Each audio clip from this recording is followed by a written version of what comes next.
Ocala, Gainesville, The Villages, 1370 AM, 96.3 FM, The Source.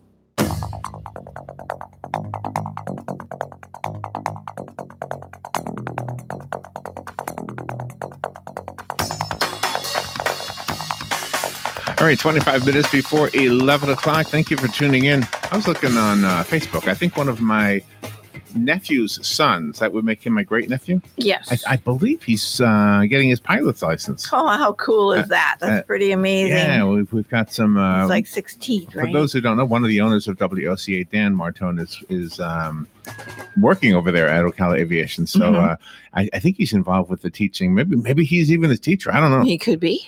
I was looking at a book, and we're going to talk about that book. It's called Fly Girls, and it'll take you back in time to an era when flying was really brand new, between World War I and World War II. When I was looking at this, I was thinking my grandfather was in World War I, and he had stories of flying and how he was scared.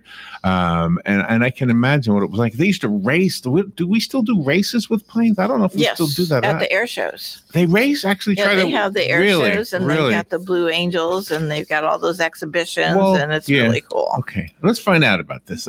Fly Girls is, I found some really impressive information on Amazon before we introduce you to the author. By the way, his name is Keith O'Brien. If you're looking at the podcast, the streaming thing we're doing right now, that's the book cover right there. Okay, here it is. It's #1 right now. Listen to this. It's #1. And Keith was telling me that it's got a really good review on USA Today. It's #1 in the history category. It's #1 in the air sports and recreation category. And what an honor to have him on our show. Keith O'Brien, good morning, sir. Thank you for being on our show. Larry and Robin, thank you for having me. This is a cool topic. How did you stumble upon this one? So I'm a journalist by trade, and I'm always looking for story ideas. And in this particular case, ironically enough, I was on an airplane. I was flying from Boston to Pittsburgh 2.5 years ago, and I was reading a different book. And in the book, there was just a paragraph of contextual background history about daring women in the early part of the 20th century. And there was one line that just mentioned an all-women airplane race in 1929 featuring Amelia Earhart. You know, I consider myself pretty well-read and well-educated. I had never heard of such a thing. And, you know, so it just sort of lodged in my head. And I did what many storytellers and many journalists do. I just sort of followed it down and dug a little deeper and I knew I needed to get to a library.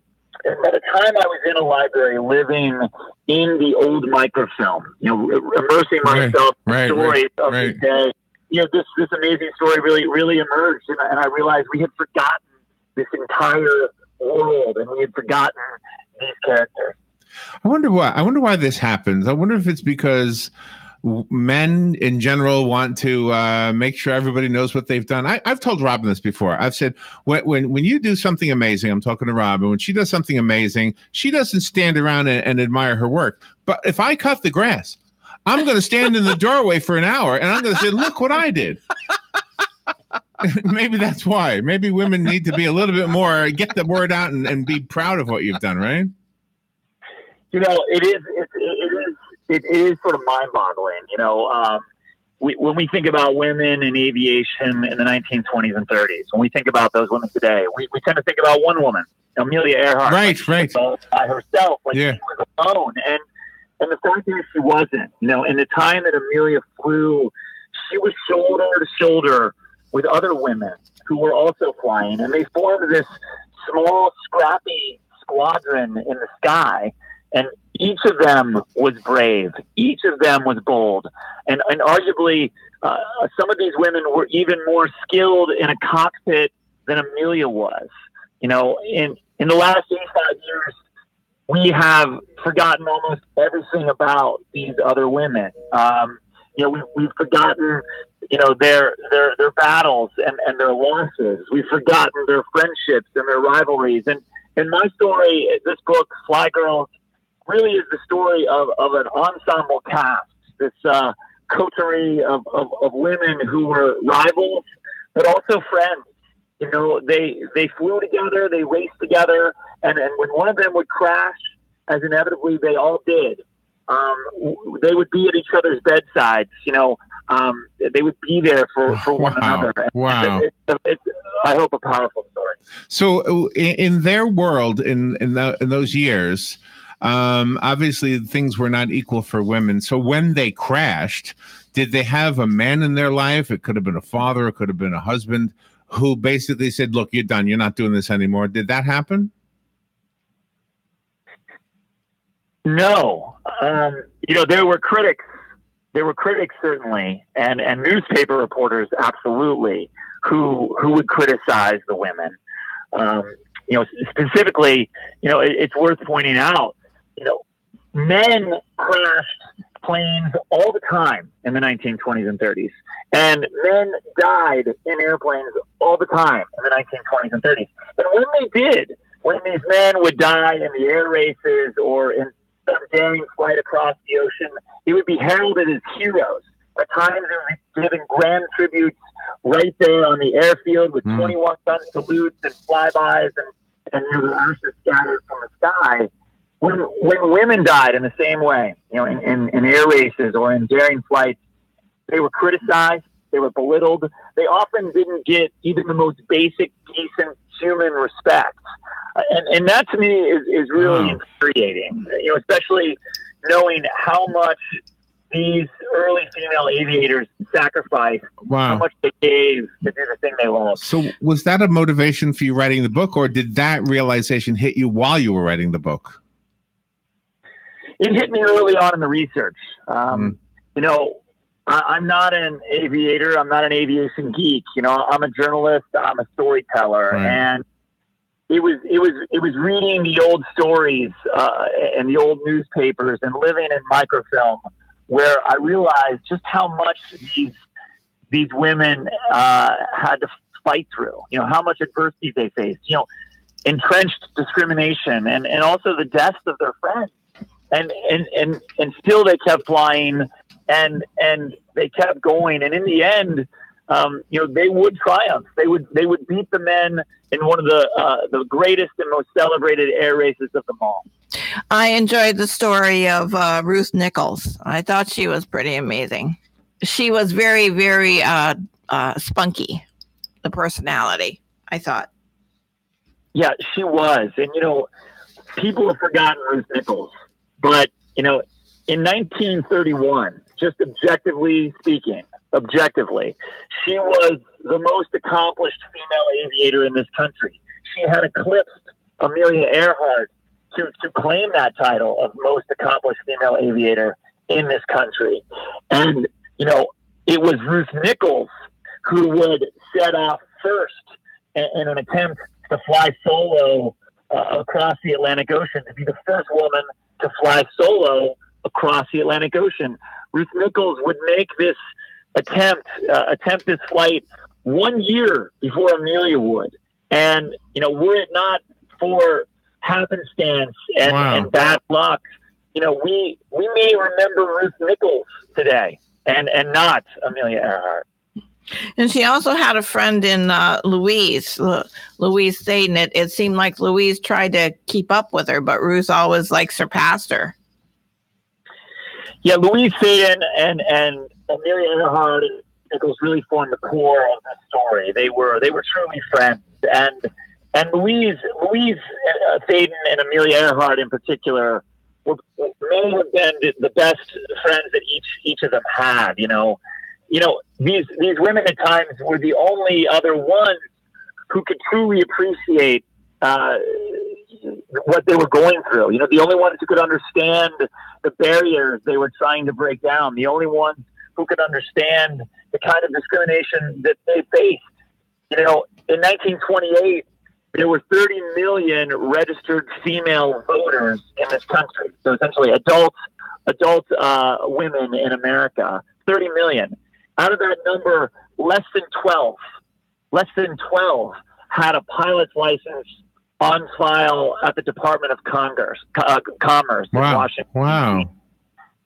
You know, there were different ways to report licenses in that time, so it's possible that we're missing some.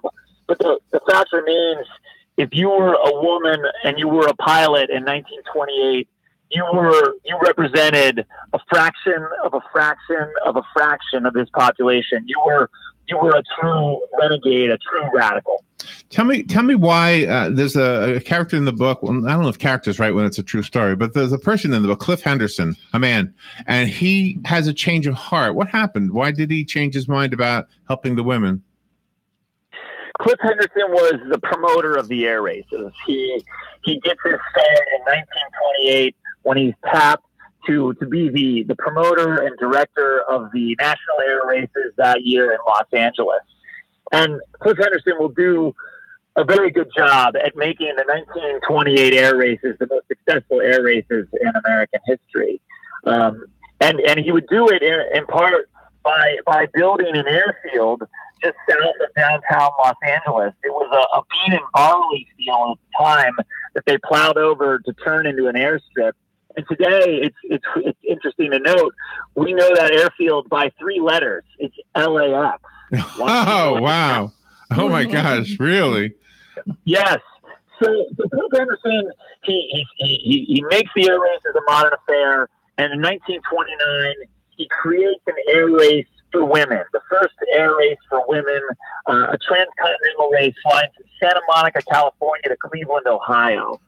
This is the first air race for women, and the men are struggling with this idea. And initially, they try to put all kinds of restrictions on the women. At first, they try to mandate that each woman must fly accompanied by a man. Then they try to mandate that the women can't fly from California to Ohio because that's clearly too far for them. Then try to make them fly from Nebraska. Amelia Earhart and Louise Satan resist this idea. They threaten to boycott the races if they hold these rules in place. So ultimately, the women do earn the right to fly from Santa Monica to Cleveland, with Cliff Henderson's blessing. But later, 4 years later, Cliff Henderson will reverse himself. And after a couple of different events, Cliff Henderson and the air races will ban the women from flying anymore. Wow. And this set up a bitter feud between the male and female pilots that will last for years. Well, there's a missing piece, right? Was there pressure from government or something? Why did he change his mind? In 1933 in September, the air race organizers invite one woman to race against the men. Her name is Florence Klingensmith. She was 29 years old, divorced, and afraid of nothing. Her airplane that day in Chicago was so fast as to be known to be dangerous. Indeed, this model of plane had killed many men. But Florence Klingensmith knew how to fly it. She knew what she was doing. And she would race that plane in Chicago that day with the men. It was because of what happened in this flight, in this race. It's because of what happened to Florence Klingensmith that Cliff Henderson and the air race organizers decide to ban the women. No more racing. Oh, man. Oh, holy mackerel. That is so horrible. That's just horrible. Yeah. Some of these women were more well off monetarily,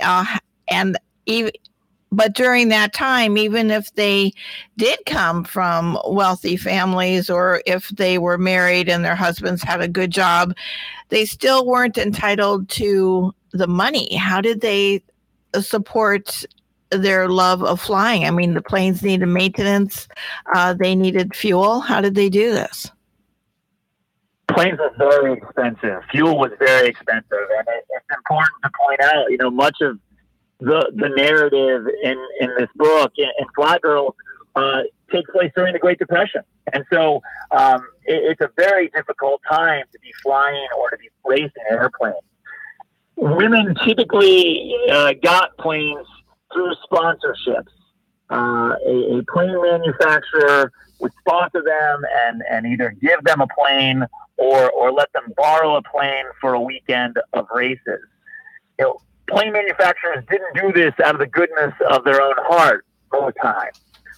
There was a self-serving interest here as well for the plane builders, because if a woman like Amelia Earhart or Louise Satan or Ruth Nichols flew your plane in the air races, or flew your plane in a daring flight across the country or across the ocean trying to set some kind of record, well, that flight or that race would fill the pages of American newspapers, and everyone would know, what kind of plane she was flying. Today it'd be sort of like, what kind of shoes basketball players wear or football players wear. There was advertising value in having. Oh, wow. Aviator fly your plane. With that said, I have a superficial question, and I hope it's not a stupid one. Knowing how the world is, especially when it comes to women, were they pressured to be photogenic?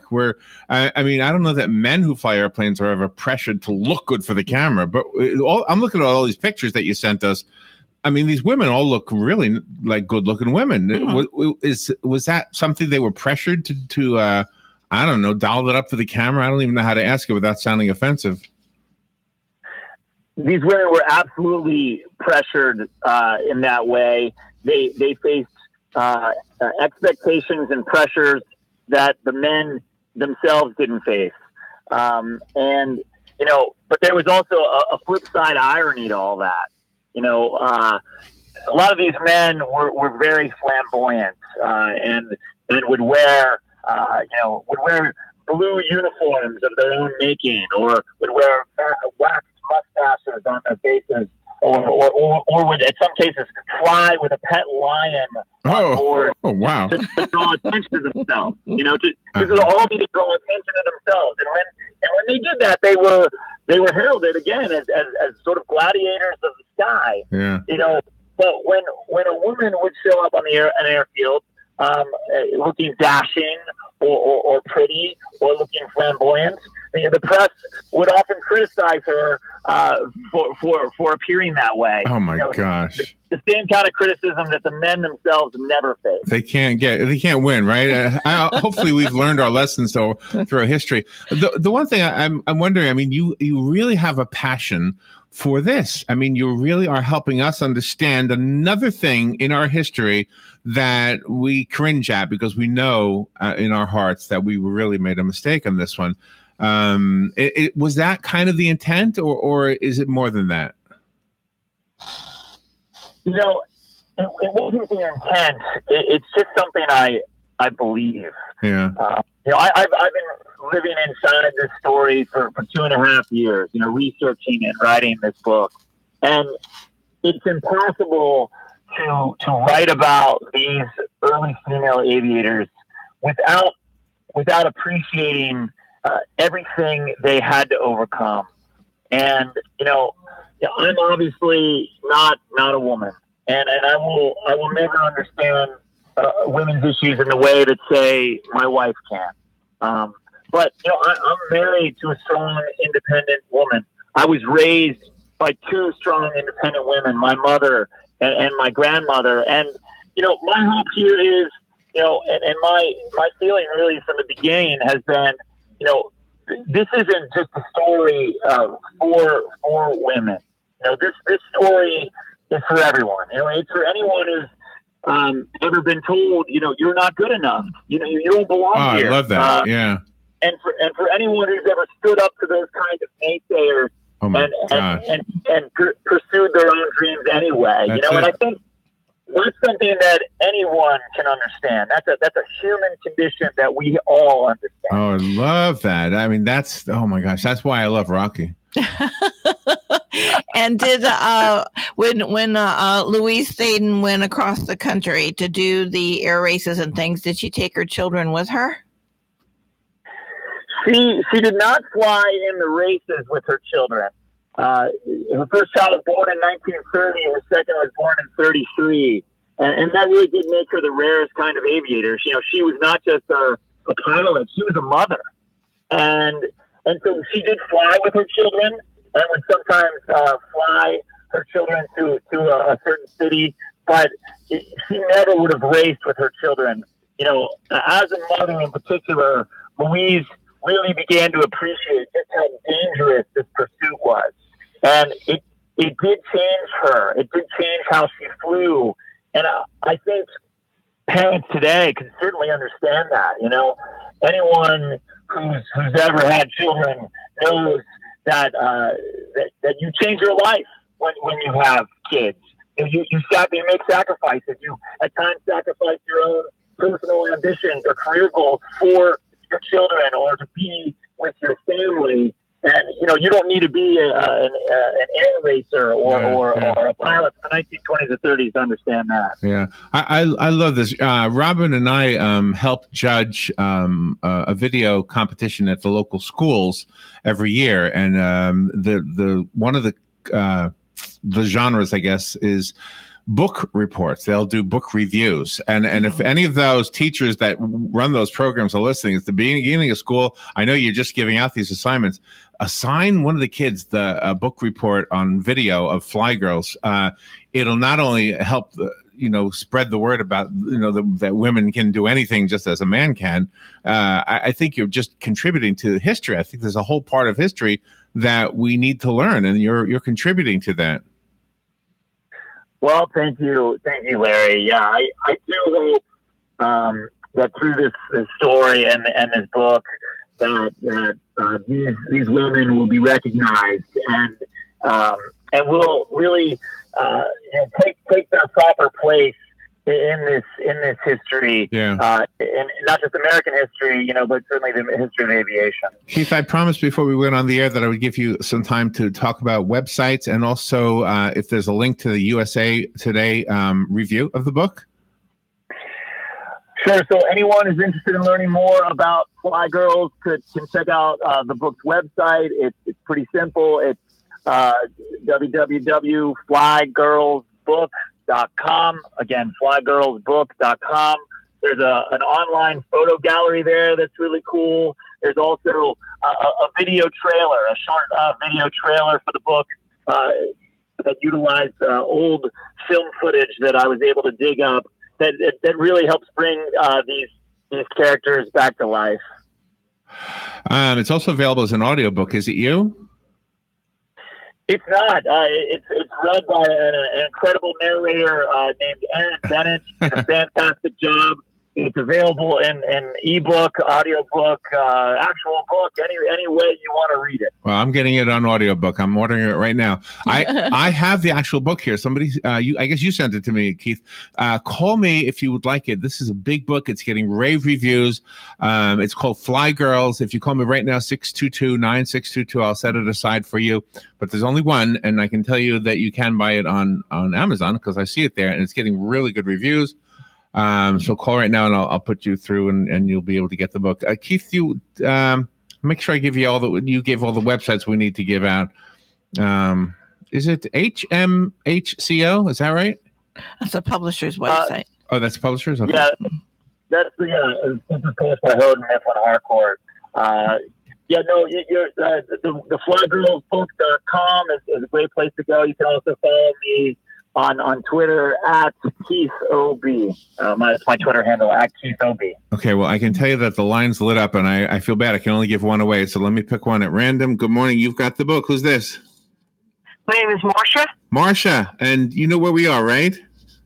Yes, I do. Okay, Marcia, you've got the book. It's waiting for you. Thank you very much. You're welcome. I think you got a hit on your hands. It's I already can tell you do. I mean, you're number one in a few different major categories. History. And it's funny, too. I mean, reading the book, there's a lot of sense of humor in there, and I really, really enjoyed it. Oh, well, thank you very much, Robin. Thank you. Yeah, I wasn't looking to write some encyclopedic history of aviation. This is one specific story about this handful of women, this really a group of friends who really wanted to change the world and had to do fight through a lot in order to make that happen. You know, real quick, I only have like 40 seconds left, but I wanted to tell you, I was at the airport one day, the local airport. It's a small airport. And I said to Robin, I saw how the other half lives, because I can't afford a Learjet, okay? Yeah. But I saw this guy getting ready to take off in a Learjet, and the woman said, do you need gas? And he says, oh, I don't know. You got to wait for my pilot. I just own the plane. And here comes the pilot, and it was a small, young, pretty lady. Yeah. So the precedence was set by the fly girls that you're talking about in this book. Keith, thank you for being on the air with us today. That was awesome. Thank you for having me, guys. Very good. All right, we will take a little break. We'll be right back. This is WOCA Ocala.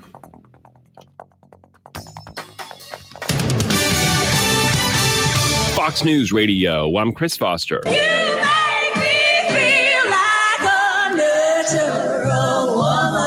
The Queen of Soul, the singer Aretha Franklin, died at her home today in Detroit. She was 76 years old and had pancreatic cancer. Her family says in a statement, we've lost the matriarch and rock of our family. Former CIA Director John Brennan writes in the New York Times, President Trump stripped his security clearance to scare others who might challenge him. The president says other former intelligence officials may have their clearances taken away, too. The president telling the Wall Street Journal Brennan is among those he holds responsible for the special counsel's Russia investigation. The president, who has been criticized for only targeting people who served in Democratic administrations, said he would